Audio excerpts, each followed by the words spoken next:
right, today we're going to talk about what I regard is the French New Wave of horror. It's a subcategory that's kind of flourished with high tension. Okay, yeah. And I think this one catapulted even more to put it into a category. Yeah, I heard the phrase French New Extremity.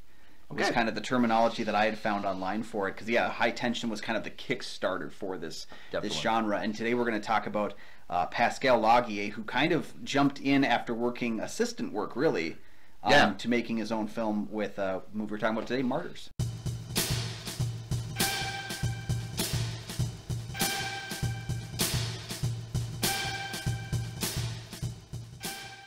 Hey, and welcome back to the show. I'm one of your hosts, Kyle Goethe from GoatFilmReviews.com. Hey, I'm Nick from the St. Paul Filmcast. Thanks for watching. Thanks for finding us. And for our loyal fans, thank you for continuing to support the show. Hey, the show is on Twitter and Instagram. Contact us that way. Follow us that way. We do have a Patreon. Check that out. Today we're going to talk about what I regard as a cult following. It's a huge following. Usually I go to Comic-Cons, I see somebody, a female, wearing a shirt that says Martyrs on it.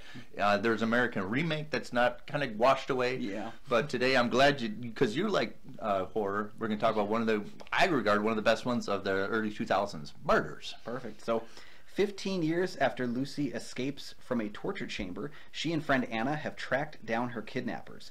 As Lucy's gory vengeance begins, neither of them understand the danger that they are walking into, and neither are prepared for the real reason Lucy was taken. Okay, so this is my third time watching it, and I think I've had enough of it. I don't think I could go back and watch this again. But this is also a genre that Kyle's very familiar with. He loves Saw, he loves Hostel, he likes his disgusting, horrifying genres a little bit of it. So I want this is the first time watching for you, so I'm really excited. What's your overall take of Martyrs? Oh, I didn't like it at all. You did not like it? I did not like it at all. Okay, why? So let me explain here, because you said, like, oh, you've watched it 3 times. I'm surprised I made it through 1. And the problem I have with it is that I don't know that Laugier's ideas and themes really reached through to where he was going. He said he was inspired by Hostel, but he wanted to talk about pain instead of the actual, like, inflicting it upon others, about pain inflicted on our main character. Yeah. But I don't find that I cared enough about the characters to want to see them escape, and I don't find that I was interested enough in the mythology that was being given to me to really broach. And the problem was, it felt to me like every few minutes in the movie, as I was starting to lose it, there was like it was almost like he reached the screen and was like, come on, I got something good for you. And I was like, oh, that's interesting, but then oh, they're doing it like that. Okay, so every time I felt like I was like getting invested, they lost me almost immediately afterwards. I just when Lucy shows up and she kills the 2 parents, I'm like, okay, screw those people. And then she kills the 2 kids, and it's like, I understand she's going through some stuff. I understand she's like mentally not where she should be, but I don't like her and I don't care about her then. She killed a couple of kids. Like, I don't know if I'm supposed to follow that. And that's the catalyst for you not enjoying it. I'm really compelled because, like I said, my taste is like, I understand Gaspar Noé's films. I'm not a fan of the Hostel films, in which you are a fan of. I'm a fan of the second one. I do like the psychological component of this movie, right? This is a horror movie that tackles with all the other aspects of what we define with horror. It's a slasher, it's a gore porn, it's psychological mess up, so it's very messy. Also, there's a lot of screaming in this. Yeah, you were telling me that you were having some tinnitus issues recently, and the whole time I was watching this movie, I'm like, well, thank God I'm not Nick right now, because I'm sure he's enjoying the hell out of watching this scream. And it's hard to digest. Like I said, this is the 3rd time watching, and I'm pretty much done watching this. I don't think I can go through another journey of watching this, because it's inducing torture and pain to other people, thinking that you're getting something out. It's a delusion, right? Well, and in that way, it's inducing torture and pain on the audience because of the extreme nature of it, the yelling, the screaming. I don't mind graphic content. The graphic stuff doesn't bother me. I really don't like screaming as your sound design. Your sound design is just people yelling and screaming, and that really loses me because I don't want to listen to it. I have no issue with graphic content. Bring on the murder beans, but like, it's just one of those things I don't really like. I mean, I guess I like Anna a little bit more because she doesn't know what she's getting into. Yeah. That's my thing, is I identified with her, but we spend so much time at the beginning of the movie, and there's ideas that I think could have worked in a movie. They just don't work here. The reason why I do enjoy it because it's a film that it's distasteful, it's horrendous. You're not supposed to enjoy the experience, and every moment it is painful to digest. That's why I'm saying I watched it 3 times. It's hard to digest, and I think that's the intent. Much like you talk to Gaspar Noir, who's coming up with a new movie, and somebody says to him, "Hey, I like your movies," and you probably say to you, "There's something really wrong with you," and that's the whole point. I don't think you're supposed to enjoy the journey of it all the time. It's very painful to watch. Very painful to digest. I will talk about, because screaming is saturated with screaming, right? There's no quiet moment. It's high stress. Yeah. And we talked about the movie that catapulted the genre I call the French New Wave of horror is High Tension, which has no chill at all. Yeah. It's very psychological delusions as well, which I really like about. That's probably my forte of why I like horror movies. That's why I like about this movie, because it's delusions, hallucinations. And you go, when she massacred the family, it's like, what is she really doing? Is she really the bad person in this movie? So there's a lot of takes, and that's why she probably has to do the whole family, is to buy into the psychological component of it. Yeah. And then you have the dialogue of Anna saying, well, you and Lucy, I'm trying to help you, but you're massacring everybody. Why you this family? The wholesome aspect of it. But see, when you talk about barometer characters, who was our barometer character in this movie? It's going to be Lucy. I think it's Anna. Anna, right? I'm getting confused. We don't really, spoiler alert, we're not really following Anna until Lucy's out of the picture. Yeah. And the thing is, this whole movie should be from Anna's point of view, whereas we don't hit that until Lucy offs herself. And again, like, that was when I started to be like, okay, maybe we're going somewhere here, because it feels like we're being told to follow Lucy for the first half of the film. And I don't like Lucy. I understand, again, she's gone through some stuff, but she murdered children that, I was waiting for them to tell me, like, that the children were in on it, or something like that like the children were being taught by their parents to do it, or like vilify the kids, give me a reason where I'd be like, good. But I never got that throughout the whole movie.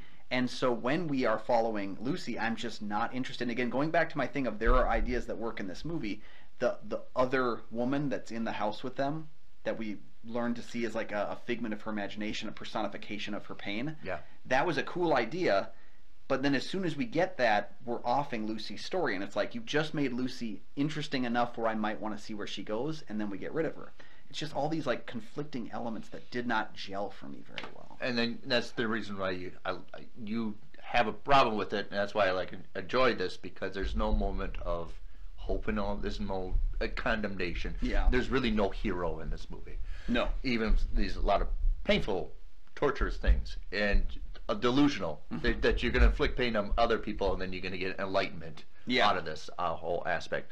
I want to get back to this. I was going to talk about Scream and talk about screaming elements. And screaming elements in this movie is almost like a bookend. It's the beginning of a chapter. Okay. So we get this beginning of a very shaky cam, grainy. She comes out of the industrial component, almost like she comes out of like a Eraserhead, almost like this industrial thing. And then she gets saved, and she goes in Santa, and you get the home video look for it. Yeah. And then to cut that is you drag up the screen, which you hear the screaming of the curtains being raised. Oh yeah. Which starts a whole new chapter of the film. Then you get a screaming of her nightmares, which starts her adolescence. So screaming is also a bookend to the movie, also transitions to different parts of the story. Story doesn't really work for you. I don't think it's really written really well, but I understand what they're trying to do is, once you get invested in somebody, it would cut you right off. Yeah. Intentionally. That's fair. Yeah. I think for a movie that's 99 minutes long, I think it would have worked at its best trimmed to 80. I think it's give us a short film. A short film even better, because the thing is, I don't want to say I'm more forgiving of short film stuff, but like when you watch a shorter piece of cinema, something that is under 40 minutes, the kinds of things like the constant screaming aren't as difficult to sit through because it is shorter. Like some things do aid the short film better than they would a feature, and some shorts just shouldn't be features. We've seen that countless times where someone turns a short into a feature and you're like, let's watch the short. And I think this is one where there are parts of it that if you trim it down enough, I think 80 minutes might work pretty well. There's a lot of hard R graphic violence horror films that run that 80-minute mark where you don't feel exhausted by the end because you've just had to sit and gel with it. I think that the latter half of the film, when we're introduced to Mademoiselle and the idea behind what's going on, This cult. I was like, oh, okay, oh, we're getting somewhere here. I just don't think that the saving grace of the finale, the part of the finale that I really liked, I don't think that made up for the previous 70, 80 minutes. This is where I'm going to agree with Kyle, because we're going to go somewhere with this. Yeah, through all the pain and torture and all the stuff we see, we want a payoff, and we don't get an ending that I think fits the movie. I think the movie, if you have something, why would that person commit suicide and not reveal what the whole delusions and the cult following is? There's a great movie called Lord of Illusions with all about cults and magics, and I think you get a great payoff with that. I don't think you have a great ending with this, and that's what it drives down for me. See, I like the ending. I wish the movie around the ending was leading to a good ending. Or like the movie around it was good enough to lead to that ending. As you said, though, if we had a short film that had the ending that this movie had, put some mysticism in that it. would be better, because it felt a little bit like the ending of a Twilight Zone or Tales from the Crypt, which is we're wanting to see what's beyond the door.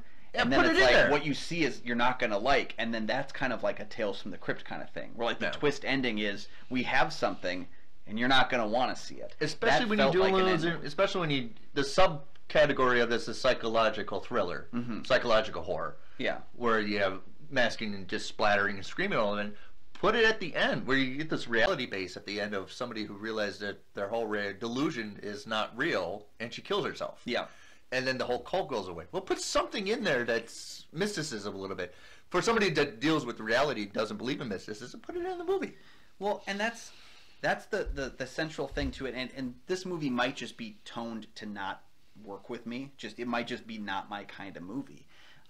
Because I don't like open-ended endings for the most part. No, you know, I tend to side with things like go back to our catalog, and yeah. I like the ending of Inception being open-ended, because I feel like you get enough information to make your own, depiction here. Yeah. This is a movie where the ending is supposed to be about like you don't want what we found out is not something we wanted to find out.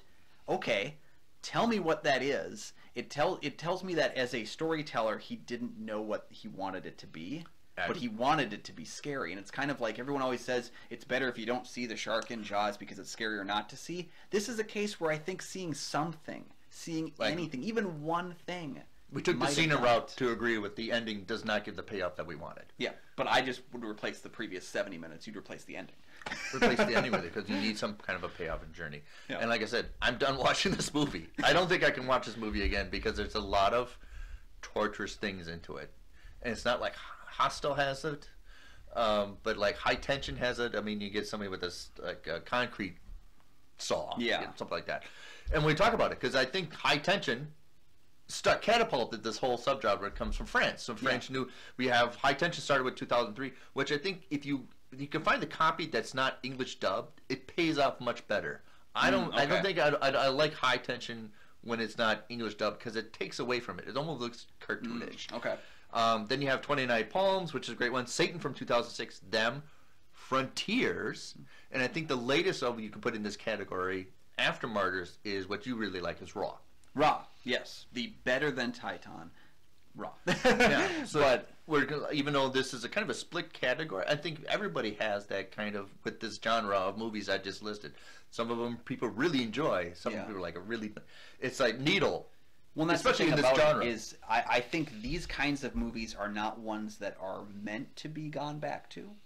Or, I think the idea is that you're supposed to experience it once, kind of a thing. Like, I don't know of many people that... These are the kind of movies I revisit very often.